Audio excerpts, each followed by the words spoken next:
Hello বন্ধুরা, আজকে আমি তোমাদের সাথে শেয়ার করব আমার 9 মাসের বাচ্চার শিঙি মাছের ঝোলের রেসিপি। সবার প্রথমে মাছটা আমি ভালো করে কেটে ধুয়ে তারপর একটু নুন আর হলুদ দিয়ে মেখে রাখলাম। তা তোমরা চাইলে অবশ্যই নুন নাও দিতে পারো, কারণ 1 বছর পর্যন্ত অনেকের একটা ধারণা আছে যে নুন দিতে নেই বাচ্চার খাবারে, কিন্তু একটু টেস্টের জন্য নুনটা দিতেই হয়। অবশ্যই সেটা তোমাদের ডক্টরের পরামর্শ নিয়ে তারপর দিও। প্যানে দিয়ে দিলাম একটুখানি সানফ্লাওয়ার অয়েল। সর্ষের তেলটা না দেওয়াই ভালো বাচ্চাদের, 1 বছর না হলে সর্ষের তেলটা না দেওয়াই ভালো। তাই আমি সানফ্লাওয়ার অয়েল দিয়ে ভালো করে মাছটা ভেজে নিলাম। মাছটা ভাজার পর দেখো কড়াইতে কিন্তু একটুও তেল নেই, সমস্ত তেলটা আমি তুলে রেখেছি। দিয়ে দিলাম অনেকটা পরিমাণে জল, কারণ জলটা দিয়েই অনেকক্ষণ ফুটবে মাছটা। আর তোমরা চাইলে এর মধ্যে নানা রকম সবজি অ্যাড করতে পারো, যেমন ঝিঙে, আলু, পেঁপে, এই সবজিগুলো অ্যাড করতেই পারো, কুমড়ো, কিন্তু আমি দিলাম না, কারণ আমি সবজি দিয়ে ভাত করেছি, সেই জন্য ভাতের মধ্যেই সবজি দিয়ে দিয়েছি।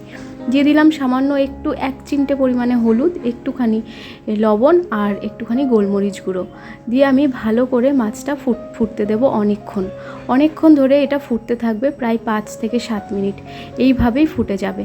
একদম ওর যতটুকু ঝোলের প্রয়োজন ঠিক অতটুকু ঝোল রেখে পুরোটাই কিন্তু আমি ফোটাবো মাছটা। 7 মাসের পর থেকেই বাচ্চাকে মাছ দেওয়া যায়, তবে 7 থেকে 8 মাস পর্যন্ত মাছটা বাচ্চাদের 30 গ্রাম দিলে ভালো হয়, আর 8 থেকে 10 মাস পর্যন্ত 50 গ্রাম দেওয়া হয়।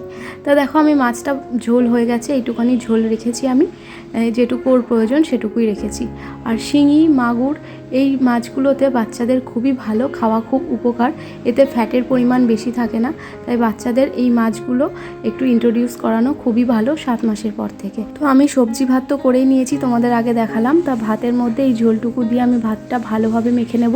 আর দেখো ভাতের মধ্যে কিন্তু সমস্ত সবজি আছে, বিনস, আলু, গাজর, পেঁপে, কুমড়ো সব দিয়ে দিয়েছি।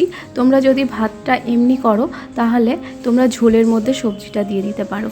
তা এবার আমি মাছটা বেছে নিচ্ছি। এই মাছে খুব একটা কাঁটা থাকে না, শিঙি মাছে। তা এরকম মাঝে একটা মোটা কাঁটা থাকে, এই কাঁটাটা ফেলে দিতে হবে। আর তাছাড়া মাছের মধ্যে খুব একটা কাঁটা পাওয়া যায় না, লেজের মাছে একটু আধটু কাঁটা থাকে, তা ভালো করে মাছটা বেছে নিতে হবে। আর সাইডে একটু কাঁটা থাকে, সেই জন্য একটু সময় নিয়ে খুব ভালোভাবে মাছটা বাছতে হবে, যাতে বাচ্চার কোনো সমস্যা না হয় খেতে গিয়ে, কারণ কাঁটা যদি মাছে থেকে থাকে তাহলে কিন্তু বাচ্চার খুব অসুবিধা হতে পারে এবং প্রবলেমে পড়তে পারে। সেই জন্য একটু সময় নিয়ে মাছটা বেছে নিতে হবে। আর তারপর মাছ বাছার পর আমি যে সবজি ভাতটা সেটাও একটুখানি হালকা হাতে প্রেস দিয়ে আমি মেখে নিলাম। এই যে তৈরি হয়ে গেল আমার বাচ্চার খাবার, সবজি ভাত সাথে শিঙি মাছের ঝোল।